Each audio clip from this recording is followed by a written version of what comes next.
Welcome to the show. My name is Bill Simmons. We're within a week of my favorite day of the year, the NBA draft. I have to be the only person who considers this his favorite day of the year, but it really is. It's like between this and Halloween.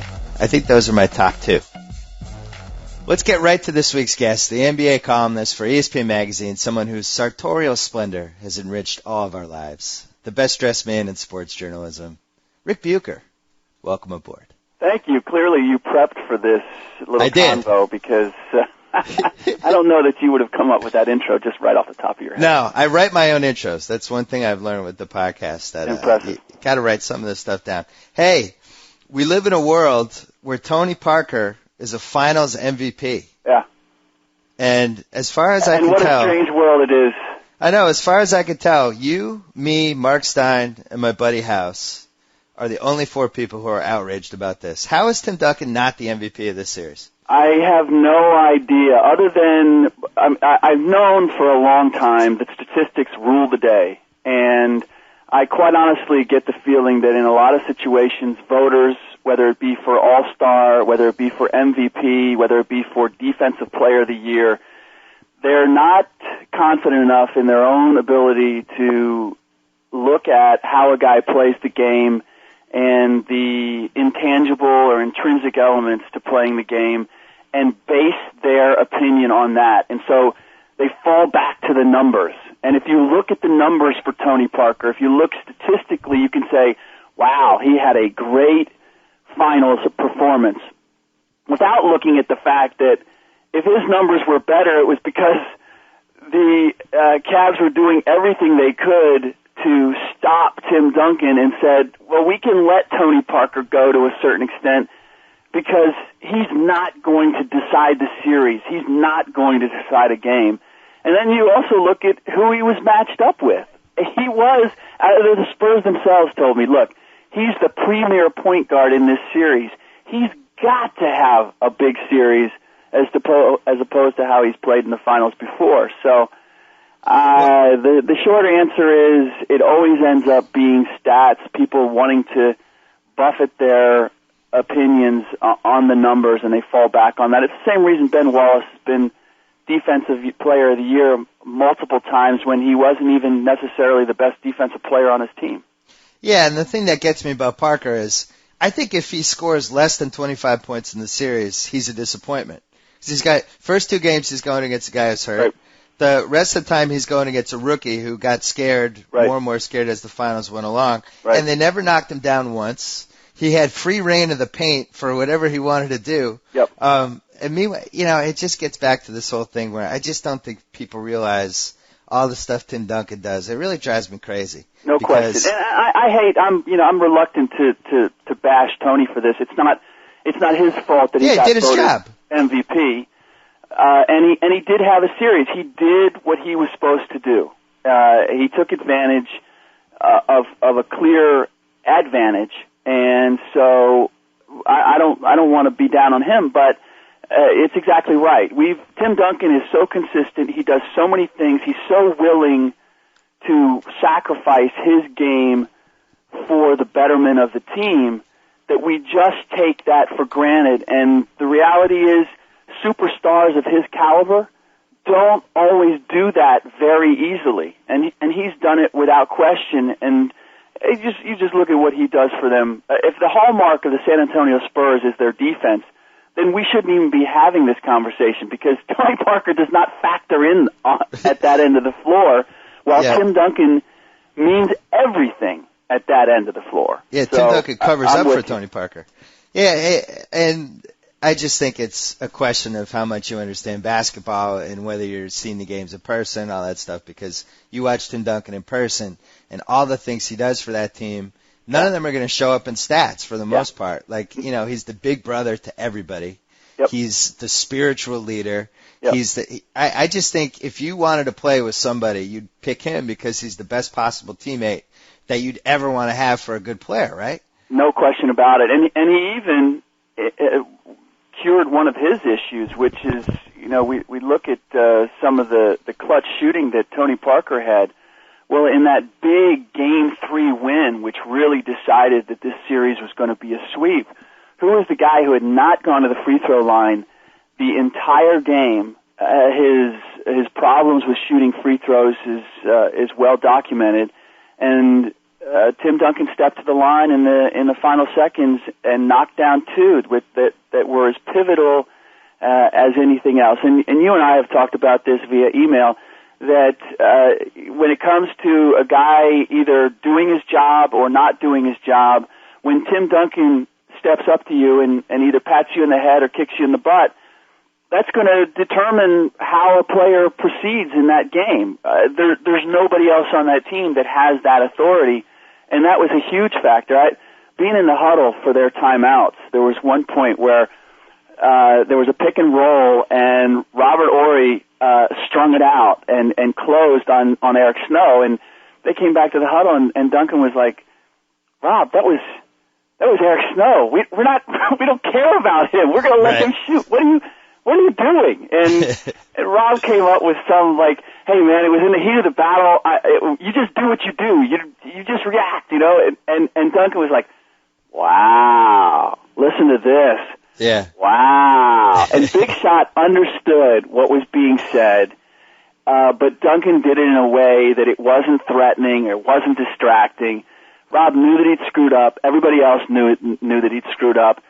Duncan made him accountable for it, and it's those little things, it's those little elements that maybe people aren't aware of that go into being the MVP and a leader of a team, and those are the things that Tim Duncan provides.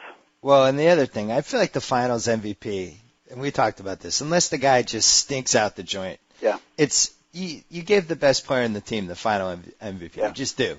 It's like I would liken it to if you have a big family and you're making a chicken and dad gets the biggest chicken leg. Like, that's just the way it works. So unless Duncan just went into the series and he shot 28% and had 7 turnovers a game, he's got to win the Finals MVP. I honestly believe some of this also is just people get bored with the same old. They want to come up with something. It's a little bit like this Kevin Garnett trade to Boston. We just want to see something new. Is it really realistic that it's going to happen? Is it? No, but it gives us something new to talk about. So naming Tim Duncan the MVP, you probably could have done that, as you mentioned, at the beginning of the series. Give it to him, and then if something catastrophic happens, take it back. But otherwise, we know who the MVP of the series is going to be. But that's just a little too tried and true. So well, the best example of that was in '97 when Mailman won the MVP over MJ, and MJ basically had the exact same season he had had the year before when he won it unanimously. Right. And the Bulls won 69 games instead of 72, but somehow he wasn't the MVP anymore. I hate that. It drives me crazy when people get bored and they're just like, maybe I'll talk myself into him. Honestly, if you want to look at how the Spurs closed out that series and closed out Game 4, who was their go-to guy to close out the series? Exactly. It wasn't Tony Parker.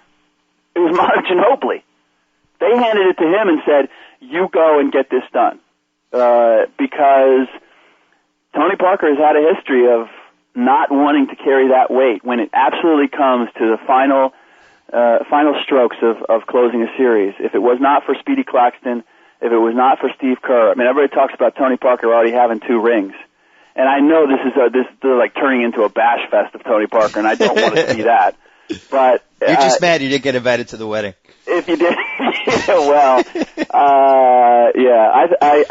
still, Eva is I think fully aware, as is Tony, of the fact that, he's always wanted to be named in the top 5, and I've disabused people of that. I've made fun of that concept that he's a top 5 point guard, and his own teammates will tell you this. They're like, look, Steve Nash gets everybody involved. Steve Nash doesn't have a big man of Tim Duncan's caliber, and he's carrying teams there. Jason Kidd has none of those things. You can't put Tony Parker, as nice a surprise as he is for being picked at the end of the first round, as well as he has evolved. Even with 3 rings now, even as a Finals MVP, I'm still not sure. Well, I am sure. He's not a Baron Davis. He's not Baron Davis on his best behavior. He's not a Steve Nash. He's not a Jason Kidd. I still don't know, with all this, that he still is in the top 5 in the league. Well, he's on the perfect team is what it is, because Right. they don't need their point guard to be a creator. Right. They need him to just score and do his thing and push the ball. Right. With Ginobili and Duncan, I don't think, you totally need that. But I do think it's interesting that some guys just luck out with their situation, and then other guys can just be trapped in a bad situation for years and years, and we never really find out how good they could be. And I think, you brought up KG earlier, and I'm so tired of reading KG and Duncan getting compared to one another, because I do think KG has played with good players over the years. Yeah. I just don't think he has that same galvanizing effect on them that Duncan has. If you put him with Pierce, Yeah. and you gave them 10 mediocre teammates, Yeah. what do you think happens? I don't know that I would hope that they would be better than what we've seen from the Celtics the last couple of years, but I don't know that they're measurably better. I don't automatically say they're a playoff team, and to say that in the Eastern Conference is a pretty strong statement. And at the end of the day, where are you going? Now you have are these two guys going to get better than they are right now? No. You'd be hitching your wagon. Here's the thing. If you're not sure they're going to be a factor in the playoffs next season, well then what have you accomplished? Because it's not like these two guys are going to get measurably better. They are on the downswing, not the upswing of their careers. Yeah, and I pointed this out. I wrote about this yesterday. You never want to make a trade where the other team is going to do it in a heartbeat. Like, right. Of course Minnesota is going to take Al Jefferson and number 5 and 2 giant contracts that expire within 18 months. Of course they're going to accept that deal. That's a great deal for them. So why do you want to make a deal that Minnesota is going to accept in a split second, especially when it's Kevin McHale, who makes the worst trades ever? Like, if he thinks it's a good deal, that should be a red flag right there, right? I'll be honest, and if they were really looking at moving KG, they could make a better deal with Chicago. They could get into those sweepstakes. And well, they then end it up would have with to be a sign and trade, though. What's that? That Chicago doesn't have the big contract to give back, so I think that's a little more complicated. You have to sign and trade somebody. No, they don't have the big contract, but you could do a sign and trade with Andres Nocioni or PJ Brown and do a good faith thing going into the draft. And I believe I like Nocioni as a player. I wouldn't mind having him, and I wouldn't mind having him at $6-7 million. Yeah, but if you're Nocioni, I like what he brings to the table. But if you're Nocioni, what do you want to go to Minnesota for and play in some cold weather city for a crappy team? Why do you agree to that? That's the part I don't get. Yeah, that's a fair point. I was going to say because he's been through it, but he's played in Argentina and Italy, so I don't know that. Hey, Andres. In a big city like Chicago, it's a fair point. But that's also the issue with KG going to Boston, because